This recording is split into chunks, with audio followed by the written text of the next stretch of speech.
Sir तो जैसे कि अभी आपने हमें बताया एडीएसडी और ऑटिज्म के बारे में, और उनके कॉजेज और सिम्टम्स भी आपने हमें बताया कि बच्चों में इतनी हाइपर एक्टिविटीज होती है, इस तरह की एनर्जीज होती है। तो डेफिनेटली कुछ टेक्निक्स भी होंगे इस एनर्जीज को कि हम इस प्रोडक्टिव वे में इसको चैनलाइज कर सकें। तो आप कुछ टेक्निक्स भी हमारे साथ प्लीज शेयर करिए सर। देखिए, जैसे हाइपर एक्टिविटी मैंने बताया कि हाइपर मोबिलिटी है, बच्चा रनिंग अराउंड करता है, बैठना नहीं चाहता, ये नहीं करता, यानी उसका दिमाग कहीं ना कहीं स्टिल नहीं है, स्टेबल नहीं है। वो कहीं ना कहीं चाहता है, उसको ये भी चाहिए, वो भी चाहिए, ये भी ले लूं, वो भी कर लूं, मतलब वो कीप ऑन एक्सप्लोरिंग, मतलब ये उसको चाहता है कि वो एक एक्टिविटी में स्टिक ना हो। ठीक है, जी। Jump from one activity to other activity, ये सब चीजें हम्म। उसके जो चाहिए। उसके लिए हमें मोस्टली एक जो हम जो थेरेपी सेंटर्स में जो करते हैं, वही लोग पेरेंट्स घर पे भी करें। ये टेक्निक्स आई हो पेरेंट्स के लिए आप पूछ रहे होंगे मैम। जी सर, बिल्कुल सर।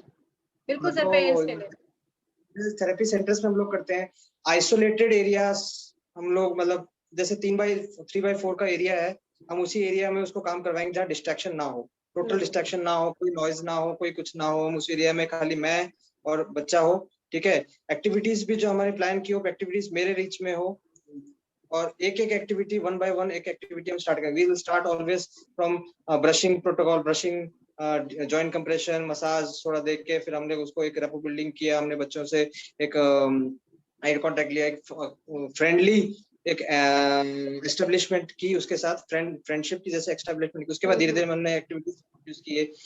मेन टारगेट हमारा क्या है? हमारा टारगेट मेन है कि बच्चा बैठता नहीं है, या बच्चा, ये छोटे बच्चों की बात हो रही है मैम, हाँ बड़े जी बच्चों सर। की नहीं हो रही। बड़े बिल्कुल। छोटे बच्चे जो एडीएचडी के आते हैं, 3 साल के, 4 साल में भी आ जाते हैं कि बच्चे हाँ बहुत हाइपर है, बहुत हाइपर है उनमें।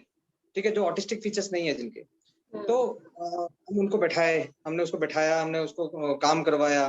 तो हमारा मेन एम रहता है कि मैं कुछ भी करके इसको आधा घंटा बैठाऊंगा, ताकि हम्म। आधे घंटे कुछ प्रोडक्टिव काम मेरे साथ करे। ठीक है, बिल्कुल सर। जब वो बैठता है मैम, 1 महीना 2 महीने तक अगर मेरे साथ ऐसे बैठ के काम करता है, तो आप सोचिए कितना ज्यादा उसका माइंड एक एक्टिविटी में फोकस हुआ, एक एक्टिविटी से फिनिश की, टास्क कंप्लीट किया उसने, तो कहीं ना कहीं उसका माइंड स्टेबल हो, तो कहीं ना कहीं आपको फर्क दिखेगा उसके हाइपर एक्टिविटी में। बहुत इंपॉर्टेंट है, बहुत छोटी सी चीज है। एक सेशन अगर लगे, हम सेशन पूरा लगा सकते हैं। उसी चीज को हम लोग घर पे भी प्रैक्टिस करें, बिना घर पे प्रैक्टिस करे कुछ नहीं होगा। पेरेंट्स का रोल मैंने बताया लास्ट सेशन में, बहुत बिल्कुल सर। इंपॉर्टेंट है बिल्कुल उसमें। बिल्कुल। नेक्स्ट होता है मैम जैसे इंडिपेंडेंट टास्क कंप्लीशन। हम्म। ठीक है, तो लास्ट टाइम भी मैंने उसमें बताया था इंडिपेंडेंट टास्क कंप्लीशन। इसमें इंडिपेंडेंट टास्क कंप्लीशन होता है, इसमें ज्यादा इंपॉर्टेंट इसलिए भी हो जाता है कि बच्चे को हम लोग मान लीजिए उनको 5 रिंग्स देंगे, और उनको बोलेंगे कि 1 by 1 जाके आप रिंग्स को ऑब्स्टिकल क्रॉस करके जाइए। कुछ अगर एज अकॉर्डिंगली हम ऑब्स्टिकल्स को टफ कर सकते हैं, जाइए और जाके वहां पे फिक्स करके आइए। बच्चे क्या करते हैं, 2 बार करेंगे, 3 बार करेंगे, फिर भाग जाएंगे, बस हो गया, नहीं करना है, या तो और नहीं करना, या भाग जाएंगे, या रन अराउंड करेंगे, क्योंकि उनको एक एक्टिविटी बहुत ज्यादा लंबा सस्टेन नहीं कर पा रहे। हम्म। उस केस उस केस में हम लोग उनको एक तो पहले एस्केप नहीं देना, उनको एक्टिविटी फिनिश करना, चाहे थ्रू रीइंफोर्समेंट, चाहे बात करके, और कैसे भी करके हमें वो एक्टिविटी फिनिश करना है। पहला हमारा गोल इसमें एक ये होना चाहिए मैम। दूसरा, कॉम्प्लेक्स इंस्ट्रक्शंस या कॉम्प्लेक्स टास्क होगा, उसको ब्रेक डाउन करके हम लोग दें हम्म। उनको। ठीक है, क्योंकि बहुत ज्यादा बिल्कुल सर। कॉम्प्लेक्स ना उनको फीड हुआ, उन्होंने सुन पाए, ना वो फीड कर पाए। ठीक है, तो वो एक उसको हम लोग ब्रेक डाउन करके दें, डेमोन्स्ट्रेट करें उनको, वो करें। एक बहुत इंपॉर्टेंट हम लोग जो यूज करते हैं पर्सनली, सेंटर्स पे यूज करते हैं, जो रिपीटिशंस होती है ना, जैसे 5 रिपीटिशंस, 7 रिपीटिशंस होती हैं, उसको विजुअली दिखाएं बच्चों को। जैसे मान लीजिए मैंने लेडर क्लाइंबिंग करवानी, तो लेडर क्लाइंबिंग करवानी है विद एक्टिविटी, तो लेडर क्लाइंबिंग मुझे उसे 7 रिपीटेशंस करवानी है, एंड 7 टाइम्स अप डाउन करेगा। मैंने उसको वर्बली कहा, वो वर्बली में इतना ज्यादा इम्पैक्ट नहीं करेगा जितना मैंने व्हाइट बोर्ड पे लिख दिया, 1 2 3 4 5 6 7। हम्म। अब बच्चे को पता है कि मुझे पहला, ये मेरा फर्स्ट राउंड है, जब गया, उसने कंप्लीट किया अपना टास्क, उसने 1 रब किया, नाउ 2 रब किया, तो इस तरह पता है कि अच्छा मेरे 7 राउंड है, मैंने 7 राउंड्स कंप्लीट कर दिए, now my task is finished, now I have to sit, waiting time. बिल्कुल। Transition from one activity to other activity, उसके बीच में एक वेटिंग पॉज टाइम होना चाहिए। ठीक है, उस बीच में आप उसको कुछ फिजिट टॉयज दे दीजिए, या उसको कुछ भी ऐसे प्लेफुल टॉयज दे दीजिए, या खाली बैठने दीजिए। मैं कहूंगा खाली बैठने दीजिए, बिना किसी चीज के वो खाली बैठे। ठीक है, मेन सारा जो प्रॉब्लमेटिक एरिया है वही है कि वो नहीं बैठना चाहते, स्टिल नहीं बैठना चाहते। एक वो चीज मैम बहुत ज्यादा इम्पोर्टेंट है। और मैम हाइपर एक्टिविटी बच्चे जो होते हैं मैम, वो एक मसल टोन का बहुत लो होता है, यूजुअली फाइंड आउट। यूजुअली हम लोग कितने सारे बच्चे देखते हैं, मसल टोन जो है ना, वो कभी रेस्ट ऐसे ऐसे ऐसे होता है, मतलब उनके आप शेक हैंड करेंगे या कुछ भी करेंगे तो फिंगर्स आपको लगेगा कि बहुत लचकपन है, बहुत ज्यादा मतलब स्ट्रेंथ की कमी है। जब मसल टोन मेरा कम होता है तो मैं पोस्चरल इश्यूज भी होते हैं।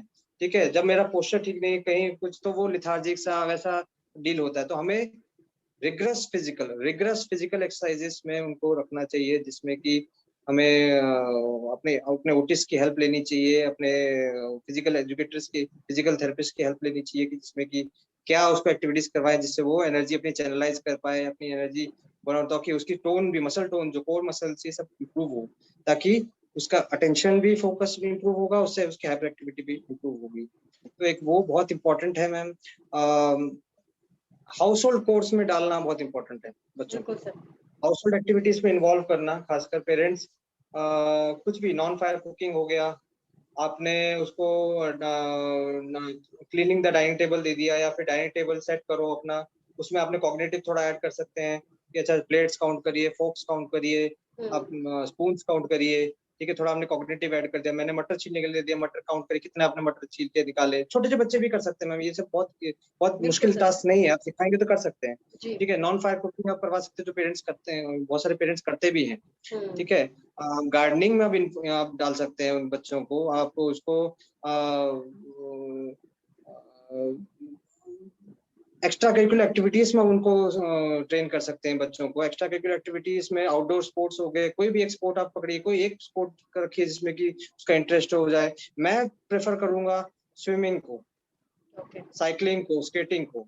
स्विमिंग एक बहुत इंपॉर्टेंट एक्टिविटी है एडीएचडी किड्स के लिए, जो मुझे लगता है कि बहुत इम्पैक्ट देती है। आपने एक स्विमर का नाम सुना होगा मैम, माइकल फेल्प्स। जी सर किस तरह से, मतलब स्पेसिफिक थोड़ा सा स्पेसिफाई करिए कि खास आप स्विमिंग पे क्यों एम्फेसाइज कर रहे हैं, कोई खास रीजन है सर? बता रहा हूँ, आप एक आर्टिकल पढ़िए मैम, माइकल फेल्प्स का एक आर्टिकल है। जी। He was diagnosed ADHD at the age of 9 years. He was diagnosed ADHD at the age of 9 years. क्योंकि वो फोकस नहीं कर पाए थे उस पे। ठीक है, अपने स्टडीज में फोकस नहीं कर पाए थे, आए दिन कंप्लेंट्स आती थी, उन्होंने कंसल्ट किया तो उनको डायग्नोसिस हुआ। लेकिन उनका एक एरिया था, उनका एक उनको स्विमिंग में बहुत इंटरेस्ट आया। स्विमिंग में इंटरेस्ट आते हैं तो उन्होंने स्विमिंग को एक अपना गोल मान के उसी पे उन्होंने फोकस किया। इन बच्चों के साथ एक चीज है मैम, जो इनका इंटरेस्ट होता है ना, बहुत अच्छे से करते हैं।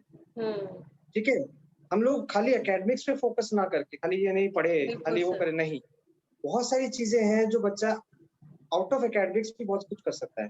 ठीक है, ये वो माइकल फेल्प्स जैसे बच्चे वैसे हैं जो आगे जाके आप देखिए वो ओलंपिक्स में कितनी बार गोल्ड मेडल जीते हैं, कितनी बार वो किया है। He was diagnosed ADHD. ठीक है, आप ऐसे ऐसे से आर्टिकल्स पढ़िए ताकि आपको पता चले कि हाँ ये ऐसा हम कर सकते। तो इसको ये सब स्किल्स में, स्किल ओरिएंटेड चीजों में बच्चों को एक डाले, डांस हो, म्यूजिक हो। Dance is very good, music is very good. सबसे बड़ी बात है कि बच्चों को एक्सपोजर देना चाहिए, मतलब बीइंग अ पेरेंट हम लोग एक्सपोजर नहीं देते हैं हर एक्टिविटीज में, जितनी भी आपने एक्टिविटीज बताई है। आजकल का वो टाइम नहीं है कि खाली हम एकेडमिक से फोकस करें, खाली हम पढ़ाई की तरफ जाएं। ठीक है, और भी बहुत सारी चीजें हैं जो हम लोग उसमें कर सकते हैं मैम। इवन बच्चे हैं जो घर पे पेट होता है ना, पेट्स के साथ खेल के भी बच्चे उसमें अपने आप अपनी एनर्जी चैनलाइज कर लेते हैं, उनके साथ पूरा केयर करते हैं। ऐसे बच्चे हैं जो अपने पेट्स के साथ भी करते हैं। तो यू नेवर नो किस वे से बच्चा आपको अच्छा करके दिखा दे। ठीक है, हमारा मेन एम है वो अपनी एनर्जी चैनलाइज करे, किस तरह उसका माइंड, जब एनर्जी की बात आती है ना, जब बच्चे को चैनलाइज की बात आती है तो मेंटली फिजिकली दोनों वे से हम लोग बच्चे को एग्जॉस्ट कर सकते हैं। ठीक है, जरूरी नहीं कि फिजिकली ही एग्जॉस्ट करें। तो आर्ट एंड क्राफ्ट एक्टिविटीज हो गए, हम लोग कुछ रूल मेकिंग एक्टिविटीज जैसे कैरम्स हो गए, हम उसको, बड़े बच्चे जैसे हैं तो हम उसको स्नेक एंड लैडर भी सिखा सकते हैं। घर की इंडोर एक्टिविटीज हम लोग सिखा सकते हैं, जैसे लॉकडाउन टाइम में हम लोग कर सकते थे। तो ये सब चीजें हैं जो सेंसरी डाइट पे फोकस करना बहुत इंपॉर्टेंट है। सेंसरी डाइट का मतलब है, जैसे एक बैलेंस डाइट होता है, विटामिन, प्रोटीन्स, कार्बोहाइड्रेट जैसे हमें चाहिए होता है बॉडी को, एक सेंसरी डाइट में भी ऑल सेंसेशंस हमें कितनी मात्रा में चाहिए, ताकि हमारा हम लोग एक और हम एक डेवलपिंग स्टेज में चलें, एक मतलब एक कनेक्ट हों, बाहर लोगों के साथ कनेक्ट हों, ठीक से हमारा हम बैठें, ठीक से उठें, हम कैसे करें, ये सब चीजें जो है ना ऑल राउंड डेवलपमेंट के लिए एक सारे सेंसरी इनपुट्स का होना, साथ में काम करना बहुत इंपॉर्टेंट है। तो वो सेंसरी डाइट आपको एक ऑटिस्ट हेल्प करेगा, आपको देगा कि आप कैसे उसको फॉलो करें। चीजें, हाँ, ये चीजें जैसे टेक्टाइल है, टेक्टाइल का प्लान आप इतना फॉलो करिए, ओरोमोटर इश्यूज है तो आपको इतना फॉलो करिए। हालांकि हाइपर एक्टिविटी वाले बच्चों में हम लोग फिजिकल एक्टिविटी से तो आप इतना इन्वॉल्व होइए, इतना इतना उसको ये करिए, ये इतनी देर करिए। तो ऐसे एक डाइट प्लान जो बच्चे के रिक्वायरमेंट के हिसाब से बच्चे टू बच्चे वेरी करता है वो, तो आपको वो गाइडेंस थोड़ा सा देंगे मैम। तो यही है, ऑल ओवर एक्टिविटीज तो मैम यही है, जो टेक्निक्स यही है मैम मोस्टली। सर आपने बहुत अच्छे से एक्टिविटीज एक्सप्लेन की, बल्कि और भी एक्टिविटीज के जो हमारा पहला सेशन था सर के साथ ऑटिज्म अवेयरनेस, उसमें भी सर ने बहुत सारी एक्टिविटीज एक्सप्लेन की है। और सर ने जो एक बहुत अच्छा गाइडेंस दिया है कि हर एक्टिविटीज के साथ अगर हमारा विजुअल होना चाहिए, जैसे आपने लेडर एक्टिविटी के लिए बताया था कि हमें नंबर्स हो, तो अगर हम गाइड करते हैं बच्चे को स्टेप बाय स्टेप तो बहुत अच्छा रहता है। और डेफिनेटली बीइंग अ प्रोफेशनल हम बार बार कहते हैं कि बच्चों को एक्सपोजर देना बहुत जरूरी है, जो कि सर ने भी अपनी गाइडेंस में आज बार बार बोला है। सो सर आज का सेशन यहीं पे वाइंड अप करते हैं। Thank you so much sir once again for sparing your valuable time with Ek Padav. Thank you everyone for watching us.